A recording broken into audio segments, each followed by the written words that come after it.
মানে চব কুৱেশ্যন পেপাৰখন 65 পৃষ্ঠাৰ বুলি কৈছে।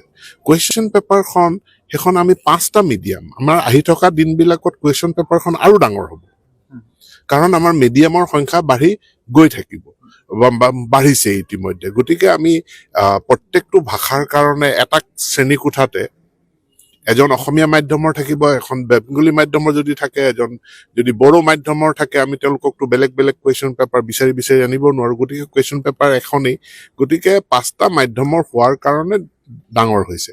দ্বিতীয় কথাটো হ'ল যে এই কুৱেশ্যন পেপাৰখন যিহেতু ডাঙৰ, সেইকাৰণে সেইদিনাখন পৰীক্ষা 15 মিনিট আগতীয়াকে আমি কুৱেশ্যন পেপাৰসমূহ ডিষ্ট্ৰিবিউট কৰাৰ কাৰণে নিৰ্দেশ দিছিলো, যাতে ছাত্ৰ ছাত্ৰীসকলে পঢ়াৰ অসুবিধা মানে পঢ়াৰ কাৰণে সময় পায়।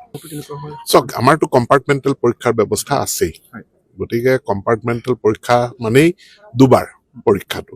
গতিকে 6 মাহত যদি দিয়া যায়, CBSEৰ ক্ষেত্ৰত মই নাজানো, কিন্তু আমাৰ ছাত্ৰ ছাত্ৰীৰ সংখ্যা হ'ল 50 লাখ গোটেই অসমত। আমাৰ মেট্ৰিক পৰীক্ষা দিয়ে 4 লাখ, এইবাৰ দিছে 4,29,000। হায়াৰ ছেকেণ্ডেৰী পৰীক্ষা দিছে 3 লাখ ছাত্ৰ ছাত্ৰীয়ে। গতিকে ইমান বৃহৎ সংখ্যক ছাত্ৰ ছাত্ৰীৰ কাৰণে আমি বছৰটোত 2টা পৰীক্ষা পাতিব পাৰিম নে নোৱাৰিম। কম্পাৰ্টমেণ্টটো হয়তো হৈ আছে, থাকিবই, আৰু তৃতীয় এটা পৰীক্ষা হ'ব নহয়, আৰু তৃতীয় পৰীক্ষাটোৰ পাছত চতুৰ্থ কম্পাৰ্টমেণ্টেলটো হ'ব নহয়, সেইখিনি আমি আলোচনা কৰি আছো। মানে চব কুৱেশ্যন পেপাৰখন 65 পৃষ্ঠাৰ বুলি কৈছে।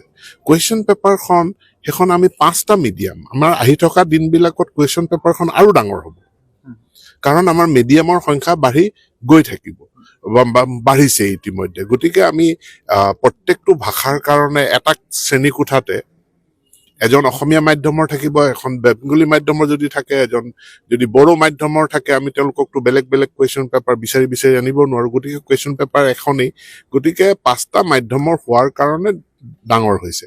দ্বিতীয় কথাটো হ'ল যে এই কুৱেশ্যন পেপাৰখন যিহেতু ডাঙৰ, সেইকাৰণে সেইদিনাখন পৰীক্ষা 15 মিনিট আগতীয়াকে আমি কুৱেশ্যন পেপাৰসমূহ ডিষ্ট্ৰিবিউট কৰাৰ কাৰণে নিৰ্দেশ দিছিলো, যাতে ছাত্ৰ ছাত্ৰীসকলে পঢ়াৰ অসুবিধা মানে পঢ়াৰ কাৰণে সময় পায়। চাওক, আমাৰতো কম্পাৰ্টমেণ্টেল পৰীক্ষাৰ ব্যৱস্থা আছেই, গতিকে কম্পাৰ্টমেণ্টেল পৰীক্ষা মানেই দুবাৰ পৰীক্ষাটো।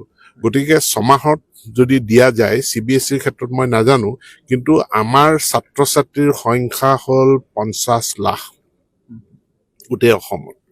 আমাৰ মেট্ৰিক পৰীক্ষা দিয়ে 4 লাখ, এইবাৰ দিছে 4,29,000। হায়াৰ ছেকেণ্ডেৰী পৰীক্ষা দিছে 3 লাখ ছাত্ৰ ছাত্ৰীয়ে। গতিকে ইমান বৃহৎ সংখ্যক ছাত্ৰ ছাত্ৰীৰ কাৰণে আমি বছৰটোত 2টা পৰীক্ষা পাতিব পাৰিম নে নোৱাৰিম। কম্পাৰ্টমেণ্টটো হয়তো হৈ আছে, থাকিবই, আৰু তৃতীয় এটা পৰীক্ষা হ'ব নহয়, আৰু তৃতীয় পৰীক্ষাটোৰ পাছত চতুৰ্থ কম্পাৰ্টমেণ্টেলটো হ'ব নহয়, সেইখিনি আমি আলোচনা কৰি আছো।